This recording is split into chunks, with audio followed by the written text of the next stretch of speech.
For a week now, Iran has been saying it will retaliate and attack Israel. So, what happens if Tehran makes good on that threat? And how should the U.S. react?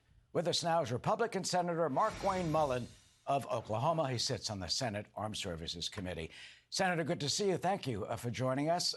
Do you expect the mullahs of Tehran to launch an attack? And what do you think we potentially could see? Or would it be Hezbollah launching missiles into the Jewish state? No, unfortunately, it's going to be Iran, what I call the head of the snake, that's going to lead this attack. I mean, you see them continuing attacking our bases. You see them just recently attack our base, where 5 Americans, and I believe it was 7 U.S. contractors that were injured, and we did nothing. Unfortunately, what you have is an administration with a Harris-Biden administration that is about appeasement, not through strength.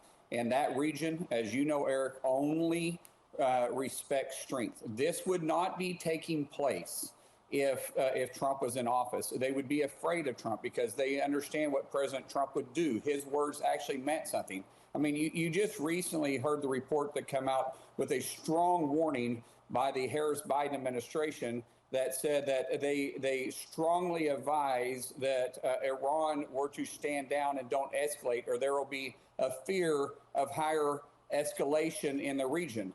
And then they came out and clarified their remarks by saying, well, not by us, but by Israel, because Israel had to retaliate. Yet we're repositioning all our equipment and all of our manpower towards the Middle East to show strength, but we're not going to use it.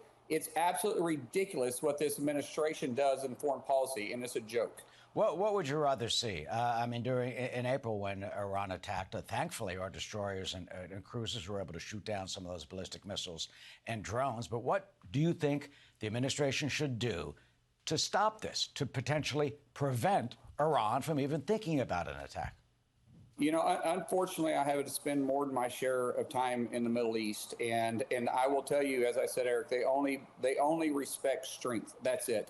And we don't have to provoke, and we shouldn't ever provoke, but we have to be prepared to respond. And respond by meaning, if you give me a black eye, I'm going to break your nose and black both your eyes. If you break my arm, I'm going to break both your legs. And if you shoot me in the chest, I'm going to end your life. That's how we show strength. And in this particular case, every time we got hit, we should have responded immediately back, not a day later, not 2 days later. We know where the drones come from. We know where the missiles come from. We have that technology. We even had warning that this attack on our base recently was going to happen. I had personally spoke to an individual who told me 24 hours beforehand that the strike was going to be imminent. And so we knew that it was coming, and yet we did nothing. We responded with nothing, with silence. That shows weakness. And so we have to be prepared to defend ourselves and to defend our friends and allies immediately when they decide to be aggressive. And it would stop immediately, like the Houthis shooting ships and trying to control the shipping lane. We could easily take them out every time they shot a missile. We could respond within minutes, and I guarantee you they would quit doing that. And so would Iran. Iran was in their cocoon when President Trump was in office because they're afraid of what he would do, because he already said what he would do, and they knew his word meant something. Yeah, some of the Houthi launch pads have been taken out, and they still continue. And that's the point. You just said you spoke to someone.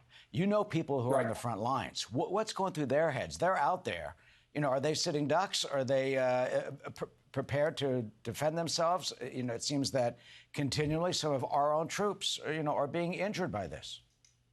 They're 100% prepared to defend themselves, and they're 100% capable of defending themselves. Unfortunately, you have a commander-in-chief and a vice president that won't give them the green light because no one's in charge. Our military is willing to fight. That's what they have signed up to do, and that's what they want to do. They have the tools, they have the equipment, and they have the manpower to do it.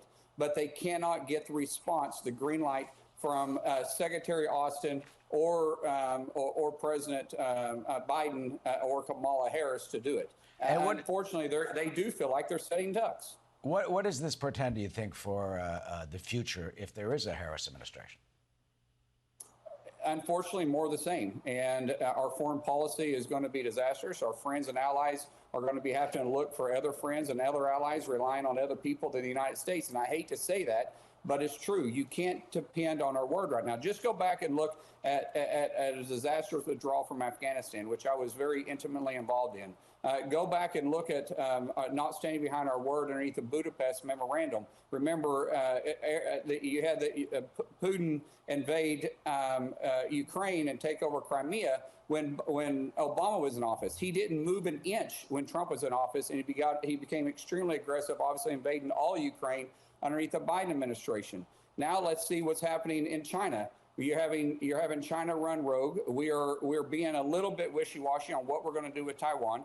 And then we have Israel, our strongest ally and our closest friend, that we are not standing 100% behind. In fact, there's a tremendous amount of daylight between us and Israel, and there should never be daylight. And if we're not standing with Israel, what does that say to Jordan? What does that say to UAE? What does that say to Saudi Arabia? What does that say to our other allies around there if we're not going to stand with Israel? So unfortunately, our friends and our foreign policy will go elsewhere.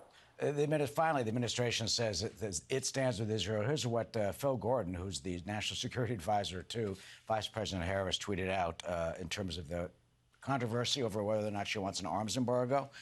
Vice President has been clear she will always ensure Israel is able to defend itself against Iran and Iran-backed terrorist groups. She does not support an arms embargo in Israel. She will continue to work to protect civilians in Gaza and to uphold international humanitarian law. Do you think that indeed she will do that? No, it sounds like she's trying to have her cake and eat it too. Either we stand with Israel or we stand with their enemies. Hamas is in charge of Gaza, and that right now is their enemy. That is no different than Al-Qaeda or any other terrorist attack or group that came in and tried to attack the United States. They are fighting their 9/11. We fought our 9/11. We went wherever the terrorist was at, we went and hunted them down and killed them. And this is the same circumstance that Israel finds themselves after October 7th. They have to take out Hamas and eliminate them. Unfortunately, Hamas is using civilians as shields. And every time they want to go out with their propaganda message and say that they killed all these civilians, but yet there's no actually true footage of saying if they killed them or if they were being used as shields by Hamas, which we know that they store their munitions, they have their fighting positions surrounded by civilians. We know that they're doing this. Why aren't we calling them out? I get that bad things happen. I get that there's casualties and civilians are caught up in this.